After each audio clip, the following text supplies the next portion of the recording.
Welcome back, everyone. We have been seeing some spotty showers late this morning and early this afternoon, mainly for the eastern parts of the lower valley, eastern Wilson, Cameron counties, as well as a few showers offshore. The heaviest rains are shown in the red approaching Port Mansfield and Texas 186. We're going to leave in a slight chance for some more spotty showers or a thunderstorm for the lower and mid valley for this afternoon, thanks to the sea breeze. But those rain chances are only around 20%. So if you get rained on, again, consider yourself quite lucky. Look at the temperatures right now. These are the air temperatures. 97 in Rio Grande City, 94 here at the station, 88 in Brownsville, and 91 in Port Isabel. But when you factor that humidity into the air temperature, it feels like 110 in Rio Grande City, 103 in Raymondville, 101 in Edinburg, and 100 in Brownsville. So if you're outside today, please do take it easy. Drink lots and lots of water. The high temperatures will be in the upper 90s for the mid-valley, with triple digits for the upper valley and mid-90s for the lower valley, upper 80s on the coast.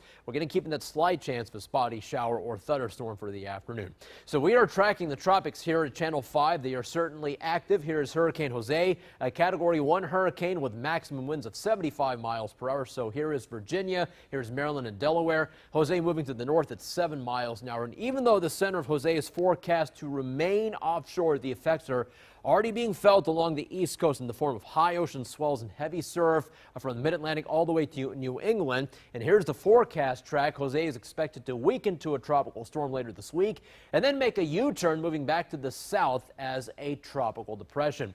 And of course, here is Hurricane Maria, a monster hurricane, Category 5 hurricane with that very well-defined eye. This is the satellite picture. So here's Puerto Rico. There are the Virgin Islands, the Lesser Antilles, as Maria continues toward the Virgin Islands in Puerto Rico tonight. Latest numbers, 160 mile per hour winds.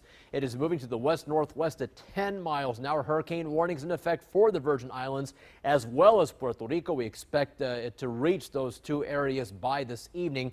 Now, the thick line is Irma's track, so it has taken a somewhat similar track so far, but we expect Maria to make a turn, unlike Irma, make a turn toward the northwest and then the north later on this week. You'll notice the southeastern Bahamas are still in that forecast cone, but at this point the cone then takes it to the east of the rest of the Bahamas. There is still uncertainty with the forecast, so that's why the cone widens out by Saturday into Sunday for this weekend. Here are the forecast spaghetti models.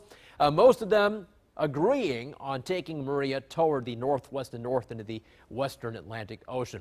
Well, back home in the valley, our pattern continues. That is the hot and humid weather. The model hints at a slight chance of a shower at 4 p.m. Maybe a spotty shower then. Southeasterly winds continue for tonight and tomorrow. That means more humid weather. For tomorrow, 4 p.m., maybe a slight chance of a shower. According to the model, we'll call it about a 10% chance of a shower. Same case for Thursday, about a 10% chance of a shower in the afternoon.